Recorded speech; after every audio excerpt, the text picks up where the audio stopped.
On est reparti. Bon, qu'est-ce qu'on a aujourd'hui? Ouh! Louis XIV, Napoléon, Charles de Gaulle.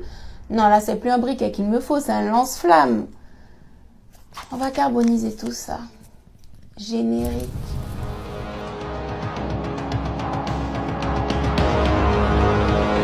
Bienvenue sur Afrique Résurrection, je suis Safiane Joylab, chercheuse en histoire et culture africaine. Alors on va commencer dans l'ordre chronologique avec Louis XIV. Tout le monde le connaît comme le roi soleil, Versailles, les dorures, mais en réalité c'était un esclavagiste. Il a créé plusieurs compagnies esclavagistes, notamment la Compagnie des Indes, la Compagnie du Sénégal, la Compagnie de Guinée. Et ce sont ces compagnies qui ont organisé le kidnapping de milliers d'Africains. Il ne s'est pas arrêté là, il a investi dans énormément de compagnies qui possédaient des esclaves. Donc sachez que le château de Versailles a été financé par le travail forcé des Africains déportés en Amérique et dans la Caraïbe. Ce que l'on ne dit pas non plus à propos de Louis XIV, c'est que l'un de ses bras droits, à savoir Colbert, a écrit le Code noir à la demande de Louis XIV. Du coup, Louis XIV a demandé à Colbert d'établir des lois qui organisent une hiérarchie, déjà avec les Français qui dominent tout le reste, mais même au sein des Africains, une hiérarchie par la couleur. Donc pour faire court, ce qui est à retenir, c'est que Louis XIV était un raciste esclavagiste.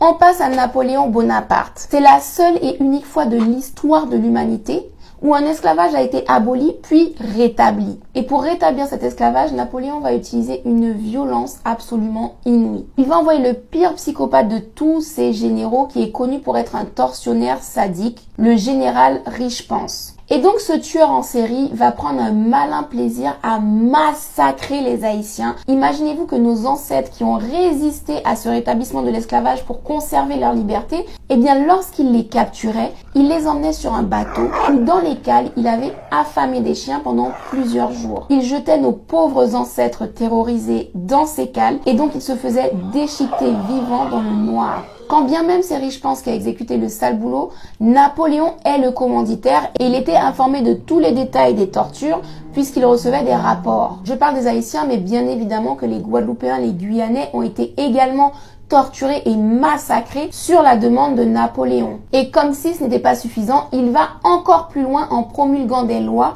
qui cette fois-ci appliquent une ségrégation.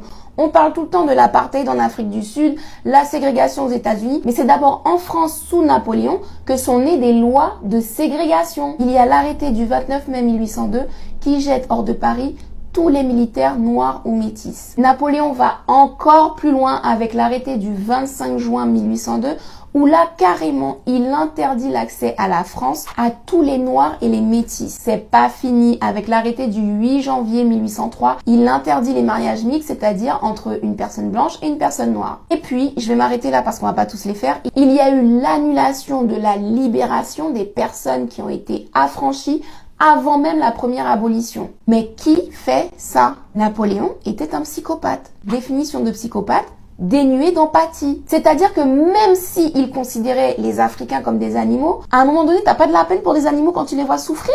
Bref, on passe au suivant. Charles de Gaulle. Alors la liste des massacres et des assassinats menés par Charles de Gaulle est aussi infinie qu'il y a d'étoiles dans le ciel. On va prendre un seul exemple, mais à lui seul il va suffire à vous montrer la perversion et le degré de psychopathie de Charles de Gaulle. Il s'agit des massacres perpétrés au Cameroun. Alors pour replacer le contexte, on est dans les années 50, le Cameroun est une colonie française, le travail forcé y est perpétré. Lorsqu'ils ne le font pas, on tue leur famille et forcément les Camerounais refusent. Donc ils résistent par tous les moyens possibles, y compris les moyens politiques. Le parti de l'Union des populations camerounaises, UPC, est créé pour récupérer la souveraineté du Cameroun, c'est-à-dire son indépendance. Et là, De Gaulle va faire preuve d'une cruauté rarement atteinte dans l'histoire de l'humanité. Il va envoyer des escadrons de soldats, des chars, des hélicoptères, des avions bombardiers. Les soldats français rasent des villages entiers. Ils rentrent dans les écoles, dans les hôpitaux, ils tuent tout le monde, ils incendient des villes entières.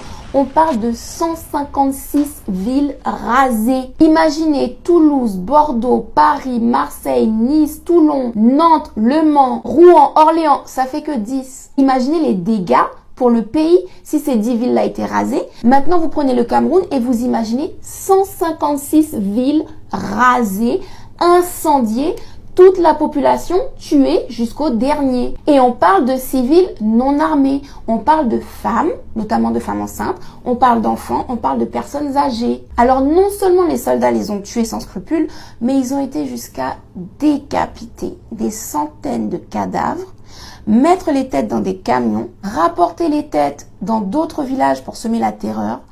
Ils balançaient les têtes des bennes du camion à terre, ils les empilaient, ils faisaient des monticules de têtes et les villageois passaient devant ça tous les jours. C'était la tête de leurs frères et sœurs, de leurs grands-pères, de leurs tantines. Ils n'ont pas fait ça un jour, ils ont fait ça pendant des semaines et des années. Entre 1955 et 1965, on parle de plus d'1 million de personnes mortes. Quand on sait qu'il y a des personnes qui ont vécu ça, qui sont encore vivantes, mon Dieu. Comme si ce genre de massacre n'était pas suffisant, Charles de Gaulle a ordonné un bombardement au napalm. Alors pour ceux qui ne savent pas, il y a l'arme nucléaire et il y a le napalm juste en dessous. Pour vous donner une idée de la dangerosité et de la violence du napalm, c'est que là où ça tombe et ça brûle tout, rien ne repousse pendant des dizaines d'années. Ces gens-là nous ont brûlé nos ancêtres par millions. Vous comprenez pourquoi? Je brûle leur légende. Nous, les descendants des peuples qu'ils ont massacrés, on nous oblige à apprendre la biographie de ces gens-là sans nous dire les atrocités qu'ils ont commises sur notre sang, notre génétique. Comment est-ce qu'on peut diaboliser Hitler et accepter que ces trois psychopathes, Louis XIV, Napoléon, Charles de Gaulle, soient des héros de la France? Il est temps de détruire ce mythe. Napoléon n'est pas un héros. Charles de Gaulle n'est pas un héros. Louis XIV n'est pas un héros. Si les Français veulent reconnaître des psychopathes, sociopathes, tueurs en série, sadiques, tortionnaires comme leurs héros, bien grand leur en face. Par contre, il faut absolument que nos enfants soient conscients que ce ne sont pas leurs héros à eux. Donc par pitié, partage la vidéo en masse pour faire connaître la réalité de ces personnages français. Reste connecté à Afrique Résurrection et on se retrouve très prochainement pour une autre chronique.